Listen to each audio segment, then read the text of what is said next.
Sorted after the war, then the race. The history books, they tell of their defeat in 45. They all came out of the woodwork on the day the Nazi died. They say the prisoner of Starmer was a symbol of defeat. Whilst Hess remained in prison, then the fascists they would beat. So the promise of an Aryan world would never materialize. So why did they all come out of the woodwork on the day the Nazi died? The world is riddled with maggots. The maggots are getting fat. They're making a tasty meal of all the bosses and bureaucrats. They're taking over the boardrooms and they're fat and full of pride. And they all came out of the woodwork on the day the Nazi died. So if you meet with these historians, I'll tell you what to say. Tell them that the Nazis never really went away. They're out there burning houses down and peddling racist lies. And we'll never rest again until every Nazi dies.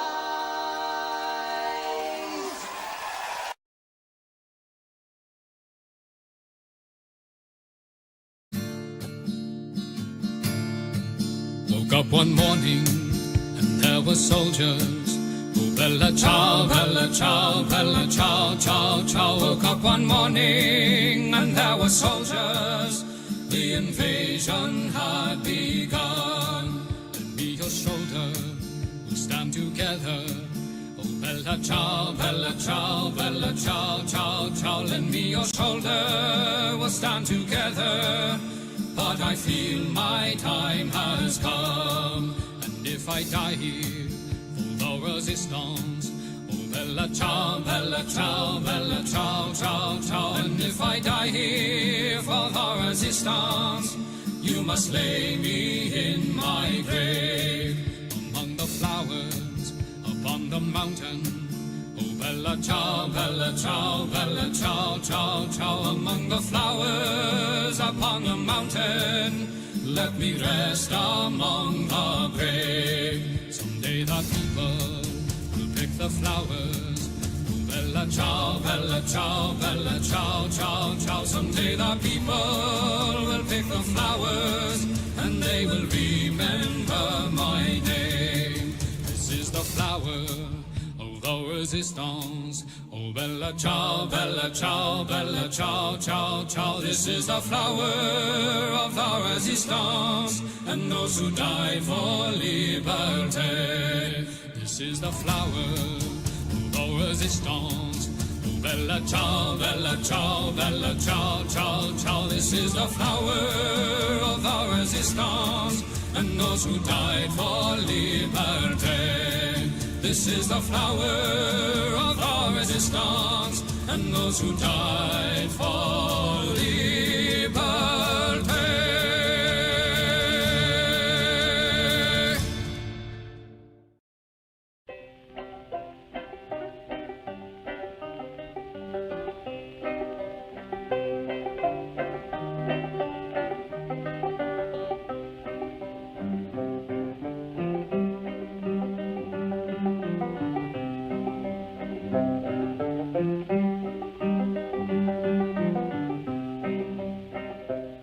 Come all of you good workers, good news to you I'll tell of how the good old Union has come in here to dwell. Which side are you on? Which side are you on? My daddy was a miner and I'm a miner's son, and I'll stick with the Union till every battle's won. Which side are you on? Which side are you on? They say in Harlan County there are no neutrals there. You'll either be a Union man or a thug for J.H. Blair. Which side are you on? Which side are you on? Oh, workers, can you stand it? Oh, tell me how you can. Will you be a lousy scab or will you be a man? Which side are you on? Which side are you on? Don't scab for the bosses, don't listen to their lies. Us poor folks haven't got a chance unless we organize. Which side are you on? Which side are you on? Which side are you on? Which side are you on?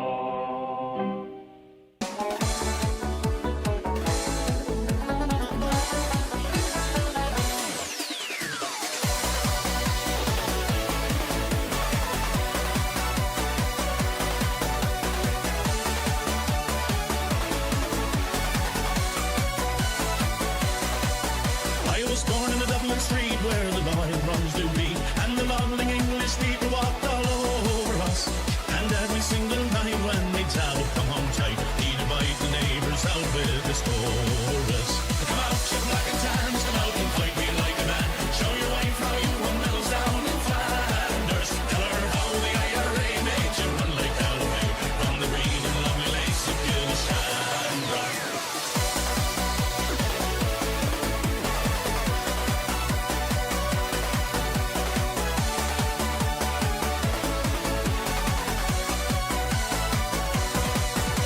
Come tell us how you slew them old Arabs 2 by 2. Like the Zulus they had knives, bows and arrows. Of how bravely you faced one with your 16-pounder gun, and you frightened all the natives to the marrow. Come out, you black and tans, come out and fight me like a man. Show your wife how you won medals down in Flanders. Tell her how the IRA made you run like Galloway from the green and lovely lakes of Gilshandra.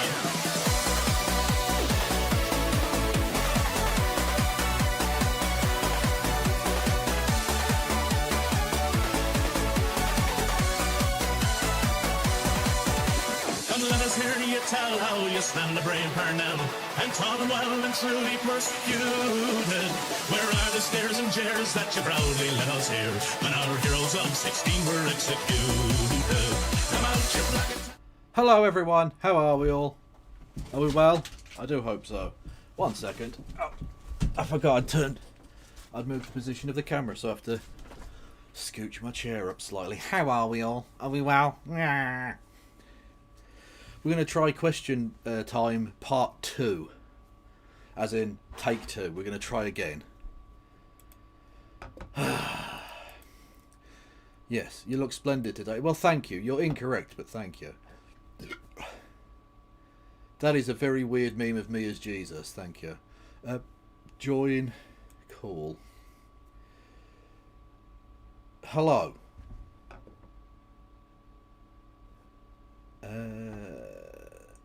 It's not detecting any input from my microphone. Hello. Hello. Well, there you go. Are you okay there, Kev? I am very well. How are you? Yeah, I'm not doing too bad, thanks. Not doing too bad. As long as is all the sound okay? Yeah, no, it's fine now. Yeah, we're trying a different thing. Chat. We're doing Discord because that might work in terms of the stream not going down for No Justice. So we'll see. You know. Yeah, so hopefully we'll at least have some amount of stream, because obviously I think we'll do some stuff on YouTube and then we'll go over to Twitch. I'll go over to Twitch on my end to do question time. Yes. Did you know it's still technically illegal to say I, Kevin Logan, support Palestine action? Which is why I'm not saying that. I'm saying it's illegal to say it. Yeah, because the police have been advised that people may be arrested for saying it, although it looks like that they won't actually be doing any arrests for it, which is quite funny, really. Yeah, well, I mean, from the police's perspective, they're used to not arresting people for doing crimes.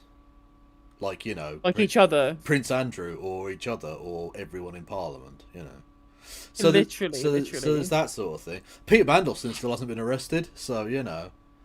Just add the people calling for genocide to stop onto the list of people who have technically committed crimes that you're not arresting them for, you know.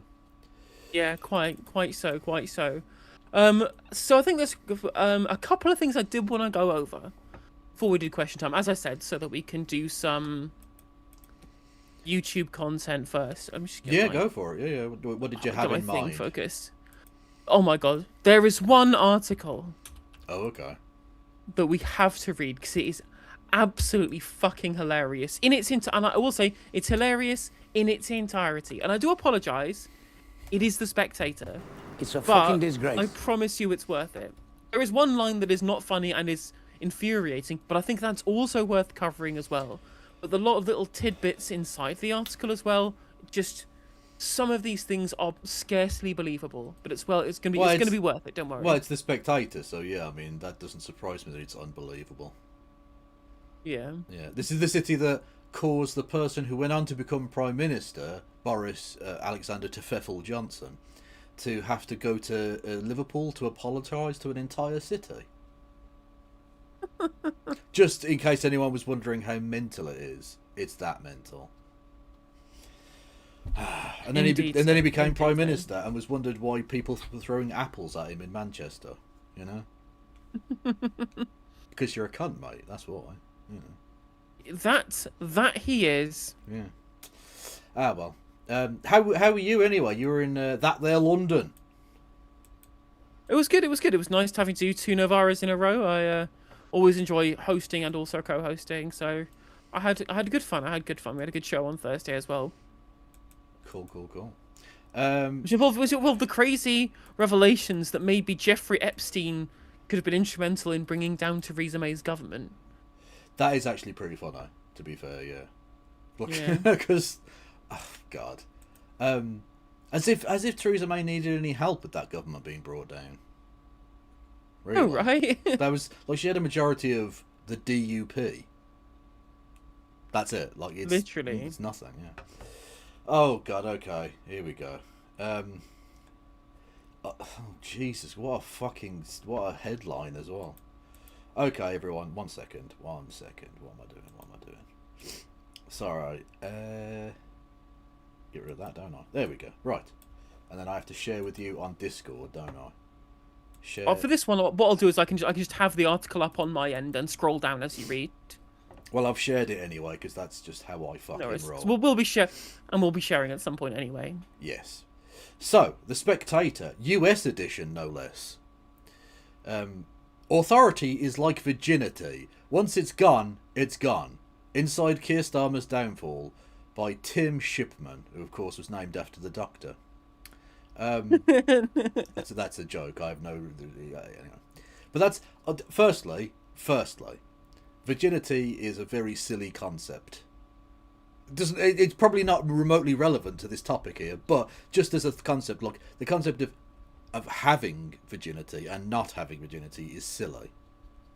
It is incredibly silly. You don't talk about and misogynist, and it's not like you don't talk about like having other things virginity, other than I suppose sarcastically maybe, but no one talks about like when you get your driver's license. Oh, you've got fucking bus. You've broken your fucking bus virginity or whatever. You know what I mean? Like it's. No one talks about anything else in that way. It's just the moralism and the sexism of like, oh, women have a flower, you know, that sort of thing, and it's bollocks. Anyway, not relevant to anything, I suppose, but there you go. Also, it turns out my stream just totally died on YouTube, so I'm just going to restart the whole thing, but just do YouTube for now, and then do a separate Twitch only stream for when we do question time. Awesome. Well, let me just load this up. Let me know when you go. And I won't do the virginity rant again. Because presumably you're going to cut that out anyway, so who cares? Oh, yeah. I mean, just be starting a new recording anyway, so we can just go from the top. Yeah, that's true. By the way, thank you everyone who left nice comments about my performance on Turned Left yesterday. It was a good show. I thought I was on form, yeah. Yes, very, very nice. Always good hanging out with Sarah and Curtis. I nearly called him Tim. That's not his fucking name. I've only known him about 5 fucking years now. You know. Please tell me you know about Trebuchet Lincoln. I don't know about that. What's that? Mad Cat. What is that thing? I don't know. Are you good? Also, we had Yeah. Also, we had the good thing about being in Novara on Thursday. We literally we were talking about HITC7s like 4 days ago, and we had him on Novara. Oh fuck yes! Was he on? Oh, that's awesome. Yeah, we had him on to talk about Jim Ratcliffe. Oh, can you get him to be my friend? Because I'd quite like to be his friend. He seems really cool, and I like his videos. And also, it's nice to have somebody from Hull on Novara. Try and make it a little less London centric. True, and it shows you that they're not all fucking wrong'uns like John Prescott. You know. Just saying. Yes. Yes, I'm all good to go. Yeah. Authority is like virginity. Once it's gone, it's gone. Inside Keir Starmer's Downfall by Dr. Tim Shipman. He's not a doctor. Anyway. Years ago, Peter Mandelson, Britain's former ambassador to Washington, shared a key lesson with his protégé, Morgan McSweeney. Until last week, the Prime Minister Keir Starmer's Chief of Staff. Reminiscing about his involvement in the Labour Party's 1987 general election campaign. That's the year I was born. Oof. He called it the spray paint election. The manifesto was a beautiful technicolor document, but the tax and spend shibboleths of statist old Labour remained, along with the policy of unilateral nuclear disarmament. This is already insufferable. I mean, it is insufferable. What's interesting as well is that there's this idea that somehow the politics of old Labour is somehow something that Labour should get rid of, right? Like, it's interesting that not only does the internal politics of the Spectator assume that Labour is only going to be successful if it essentially adopts conservatism as rote, Yeah. but that was essentially the opinion of people like Morgan McSweeney and Peter Mandelson at the time. It's how right-wing they are, right? The internal logic they have of what is acceptable and what isn't acceptable in terms of what can win elections or not is the same, i.e. just be right-wing. Yes, literally. Which suits the Conservative down to the ground, because, as Margaret Thatcher said, her greatest success was New Labour. Because she killed socialism. Indeed so. At least for that generation. We're coming for you. Quote, I spray painted the old Ford Cortina, Mandelson told McSweeney. But it was still a Cortina. Policy is at the heart of political communication. Which is interesting given that the McSweeney Labour Party never had any policies. Which will become clear the longer we read into the article. Only after the election, a second three-figure landslide defeat, did Labour launch a policy review out of which New Labour emerged, even though it took another decade to win power. By the way, New Labour didn't... Well, office, but also Labour didn't really become New Labour then. They amended Clause 4. I hate when they say they got rid of Clause 4. No, they didn't. They amended it. Okay, they changed it fundamentally into something different, but they didn't scrap it. Sometimes and secondly, it may be good, sometimes it may be shit. New Labour came along after At Wayward Historian John Smith as well. 4195 no. So to ignore the tenure of John Smith as leader, who, by the way, would now be considered like the leftist of the lefty left in the Labour Party, but was actually part of the Labour right. Back then. He was. That's how far the party has moved into conservative territory now. It's like Hugh Gates' school. Yeah, exactly. His first like manifesto when he was campaigning to be prime minister, his manifesto included abolishing landlords in it from the Labour right, right? Like, yeah, exactly. Yeah, that's exactly what it was. Yeah. Again, also, I've mentioned this on stream before. It plays into this kind of electoralism, kind of mysticism that the Labour right tend to allocate towards themselves, rather than the reality being most elections are won and lost based upon economic headwinds and tailwinds. Yeah, literally. Like what they won in '97, not because John Smith had pushed them lefty or the Tony Blair pushed them rightward. Black Wednesday happened and the Tories collapsed. Like, yes, indeed. Thank you to whoever that was for they gave a donation and just said the word no. I don't know how to respond to that, but thank you. I appreciate your money nonetheless.